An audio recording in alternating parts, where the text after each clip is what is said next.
Ethos. You have goals, creative dreams, ambitions. What you don't have is enough time to accomplish them all. I was thinking about this earlier today. My 10-year-old daughter, Adeline, said to me on the way to school, "This year has gone by so fast." I kind of had to laugh and say, life only speeds up the older you get, and I'm not sure she can fully appreciate that, but you got to enjoy each day to make the most of it. That's great advice to a fifth grader. It's a lot easier to give that advice and maybe accept that as a near 40-year-old.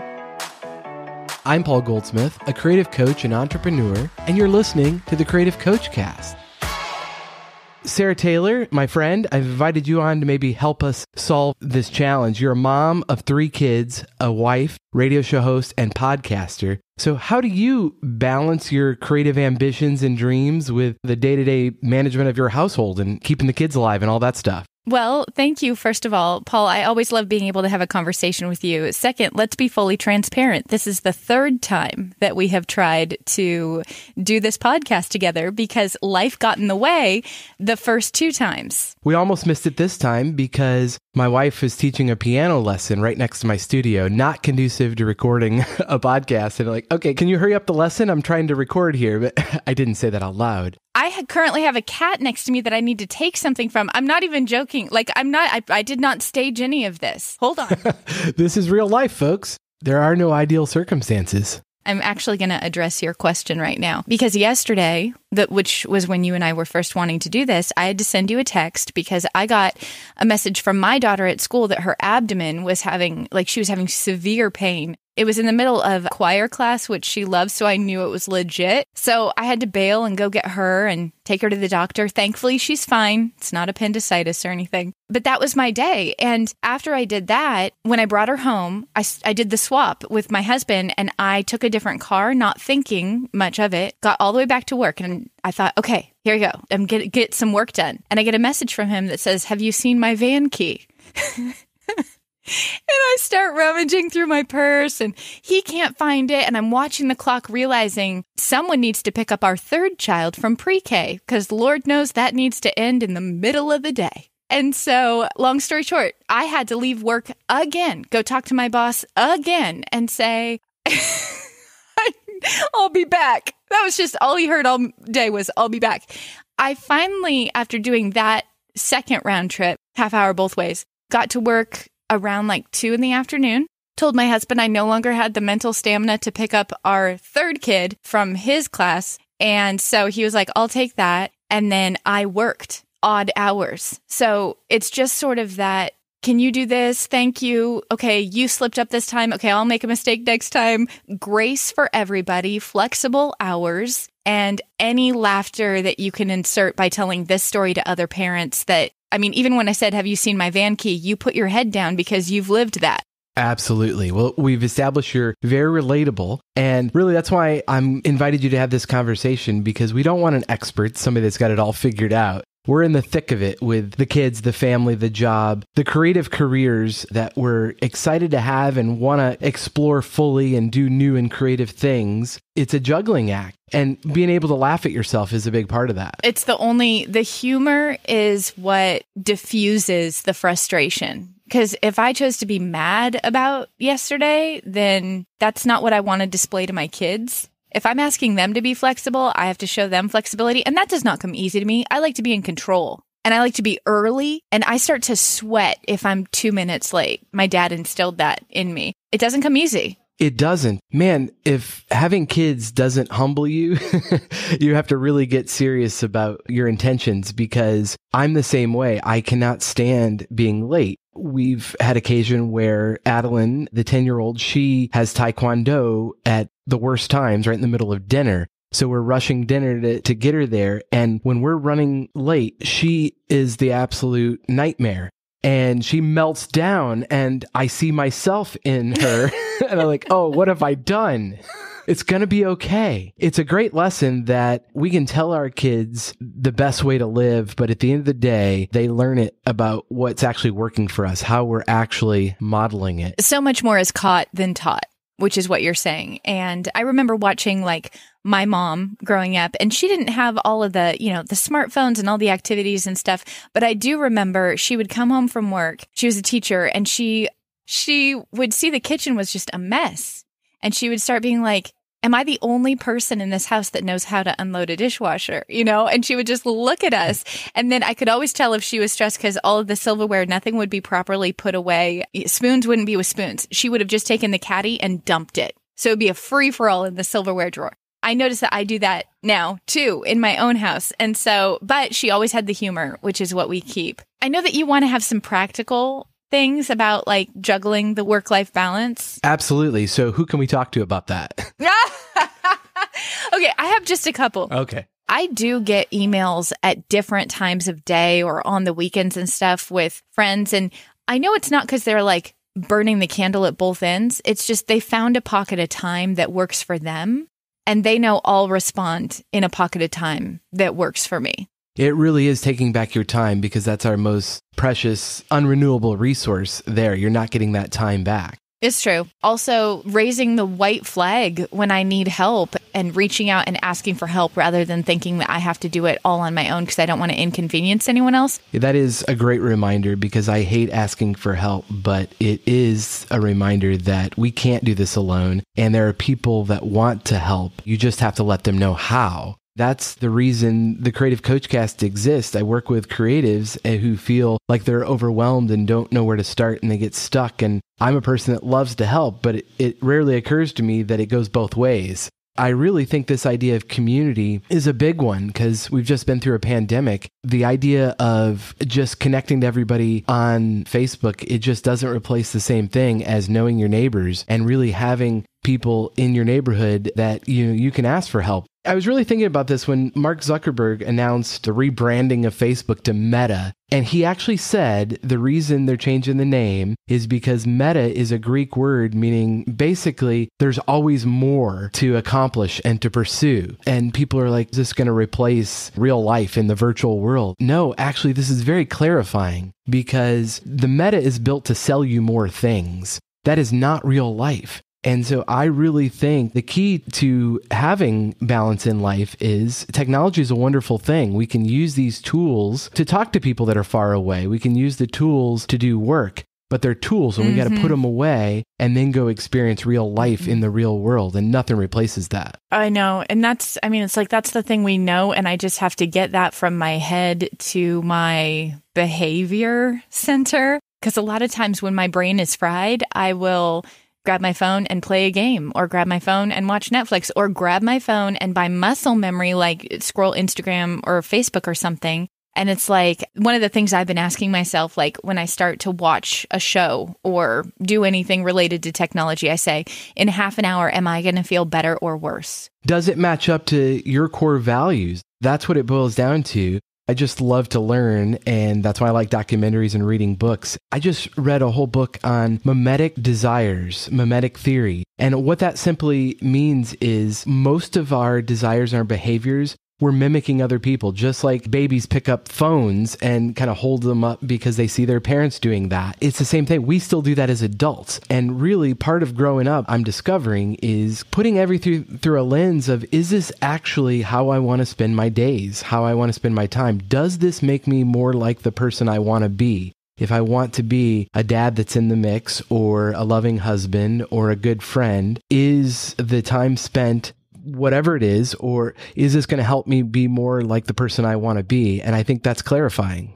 It makes me think of something my kids' school does once a quarter. They have a serve day where the kids don't have a day at school, but they have a list of different things, or they could come up with their own on how they can serve their neighbors, their family, or their community. And then they log what they did. They take some photos, and the kids, not just mine, but like other people's kids too in the classes, got really creative about what they wanted to do.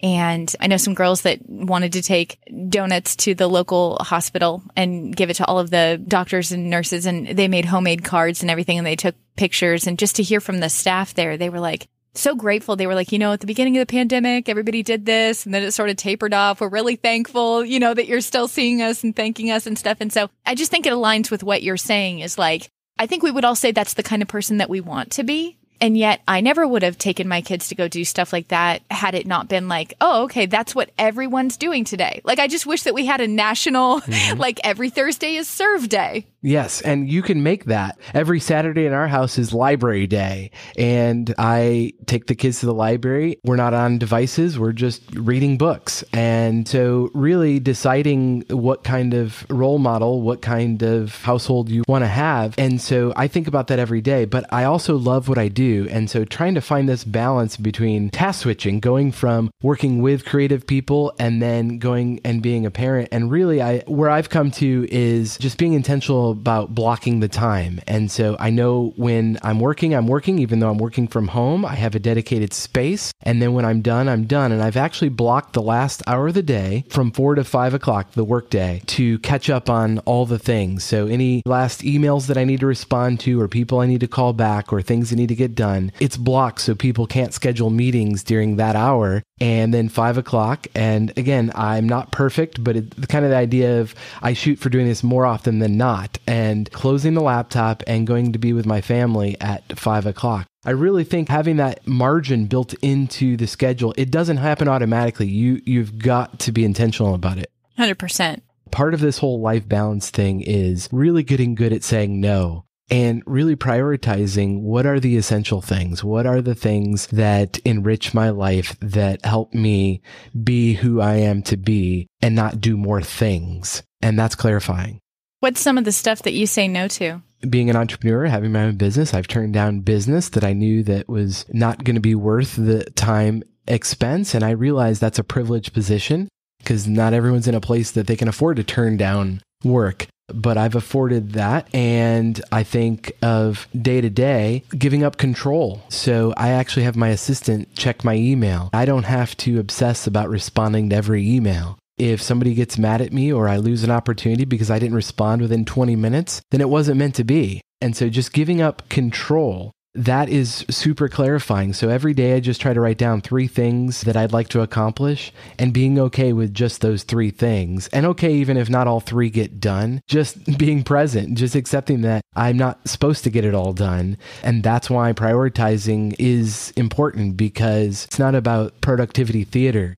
What about you? What's inspiring you right now? There's a couple documentaries that I found that I want to watch or have Olivia watch and then discuss with her. Olivia's my almost 15-year-old. And because my friend Caroline says that for teenagers, and I think this is actually for anybody, you hold on to it longer, like the thought or the feeling, like when you feel like you own it, like if you're the one that came up with it, right? So instead of me telling her all the dangers of social media or whatever, I can show her a documentary about it, like a couple that I'm going to mention here, and then say, what are your thoughts? And then when she says ones that I agree with, be like, Olivia, that is so smart. Anyways, one is called Fake Famous. It's this guy that wants to conduct an experiment and just take 3 random Joe Schmoes off the street and see if he can make them fake Instagram famous over the course of a year, like influencers, turn them into an influencer. So he did an all-out casting call. They picked 3 people. They did fake photo shoots with them in the backyard with all these different hacks to make it look like they were at famous spas, fancy spas, and they put the location at like a really expensive hotel, even though they're just in the backyard. And long story short, one of them became fake influencer famous because they bought bots like to like the posts. And I didn't even know about all this, that you can buy likes. And I just came away from the whole thing going, we are being had. We are being played for that advertising machine. And I just want to make sure that my daughter's aware of it too. Because once you're aware of it, to me, it makes it a lot easier to monitor because no one wants to be played. Well, no, but even though we know we're being had, we still get sucked into it. So it just makes a difference to encourage one another to put it down and realize that the internet is not real. Everything's got a filter. If being an influencer is so good, why are so many celebrities unhappy? And I just don't think that is the goal. So I think that's really wise to lead your kids to the conclusion rather than just kind of tell them on high how they should think, but actually show them the results, lead them to the conclusions themselves. Another one of the documentaries I watched, 15 Minutes of Shame. I think it was on HBO Max. There's some language and some content that's not for young ears, so that's my disclaimer. But I found it fascinating because there was a psychology study that measured the facial expressions and attention of soccer fans in Europe watching their favorite team score a goal.